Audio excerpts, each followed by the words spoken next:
Bonjour à toutes et à tous. Aujourd'hui, je réponds à une question qui m'a été posée. Comment ajouter un formulaire de contact dans Divi? Donc, je vais vous montrer avec Divi 5 pour que vos visiteurs puissent vous écrire directement depuis votre site internet. Et on va aller jusqu'au bout. Je vous montre aussi comment configurer l'email pour recevoir ces messages dans votre boîte mail. C'est parti. Donc, pourquoi un formulaire de contact? Donc, ici, j'ai un formulaire de contact donc sur mon site.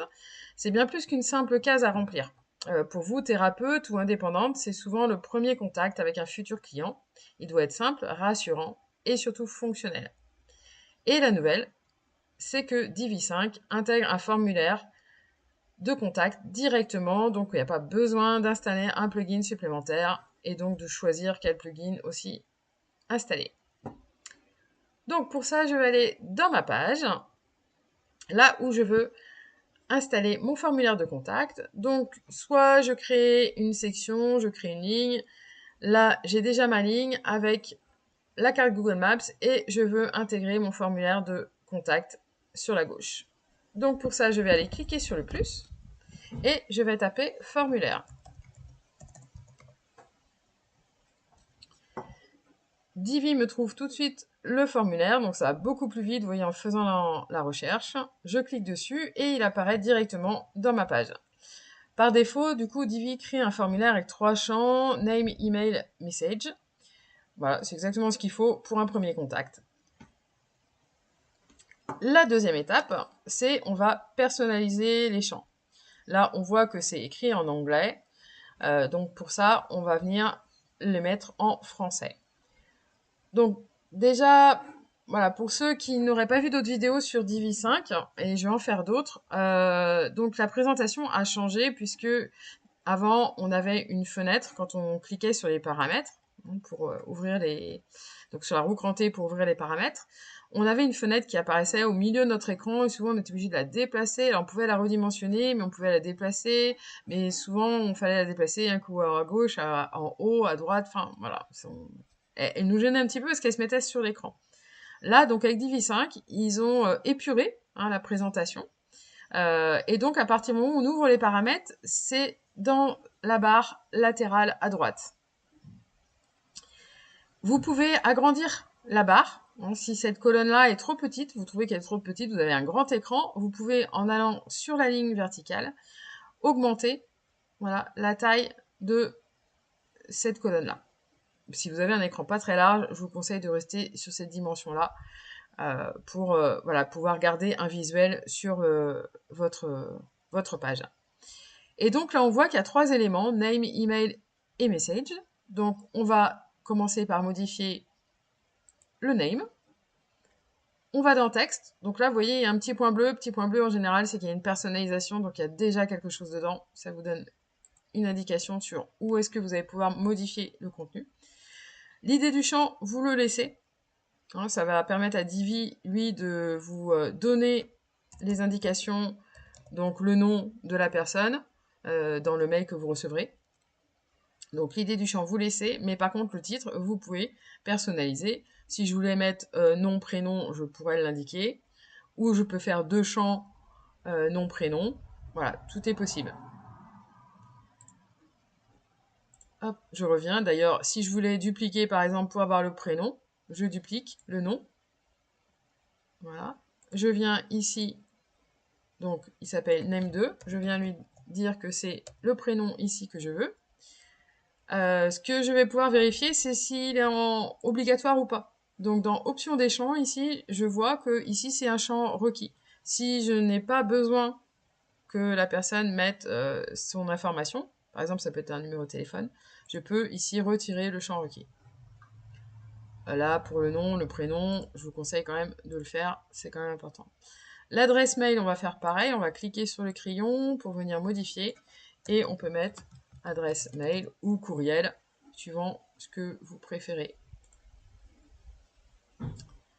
Donc, le message, on va pouvoir le laisser parce que ça, c'est pas gênant.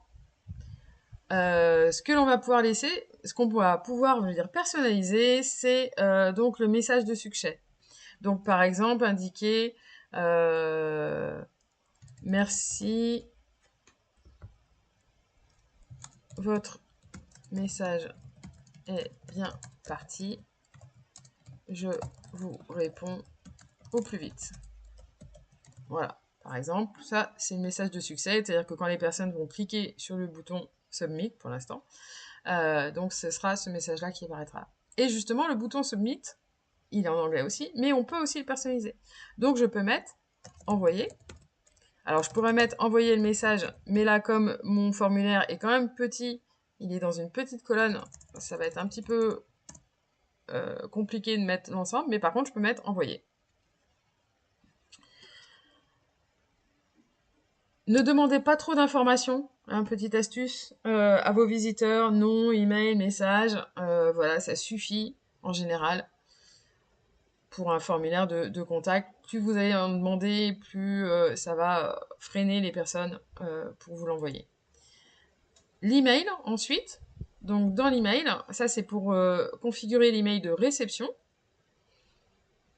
Donc ça c'est l'étape que on peut oublier. Hein, c'est-à-dire qu'on a configuré le formulaire de contact, on se dit bon bah c'est bon, le formulaire il va fonctionner tout seul. Bah non, il faut quand même lui dire à quelle adresse je veux recevoir les messages de mes visiteurs. Je vous recommande très fortement d'utiliser l'adresse mail qui est liée à votre nom de domaine. Donc moi, mon nom de domaine c'est cecilweb.com, mon adresse mail c'est contact@cecilweb.com. Ça vous évitera de ne pas recevoir les mails ou de les avoir en spam. Là, au moins, vous êtes plus sûr de recevoir le message.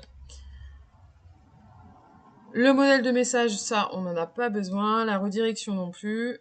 On va aller voir ensuite dans la protection pour les spams. Donc ça, c'est la petite astuce, bonus. Donc si vous recevez beaucoup de spam via votre formulaire, vous pouvez... Donc là, de base, c'est le CAPTCHA, donc c'est une addition. Voilà. Mais si vous vous rendez compte que votre formulaire de contact, vous recevez pas mal de spam, vous pouvez à ce moment-là basculer plutôt sur un autre service de protection. Et là, Divi propose reCAPTCHA, qui est le service de protection de Google. Donc pour ça, il faut déjà avoir créé un compte. Je vais vous montrer comment en créer un. Donc pour ça, il faut aller dans Google reCAPTCHA. Il va falloir lui indiquer un libellé, donc c'est pour vous, c'est pour savoir où se trouve ce formulaire de contact. Vous allez indiquer votre nom de domaine et vous allez l'enregistrer. Il va vous fournir 2 clés, mais avec Divi5, vous n'avez plus besoin des clés. Une fois que vous avez ici le reCAPTCHA, vous allez directement sélectionner votre compte, voilà, et ça va enregistrer le reCAPTCHA. Je vais le retirer, je vais laisser le CAPTCHA de base pour cet exercice-là. Et je vais enregistrer mon formulaire de contact. Je fais un aperçu sur le front-end.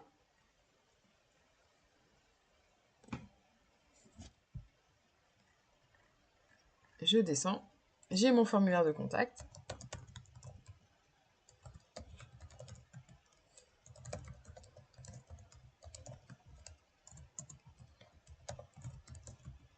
Test mail.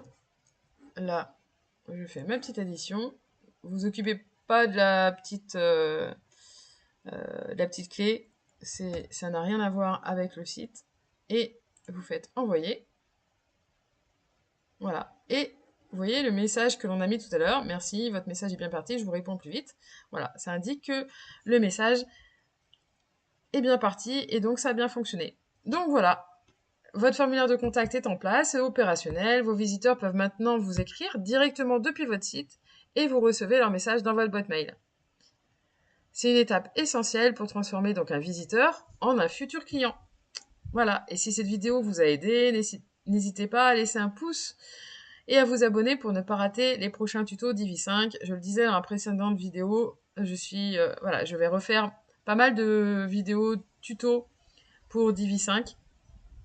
Et dites-moi en commentaire, est-ce que vous aviez déjà un formulaire de contact sur votre site ou est-ce que est-ce que vous auriez besoin d'autre chose? Voilà, à très bientôt. Je suis Cécile, créatrice de site web près de Vannes. Retrouvez-moi sur cecilweb.com.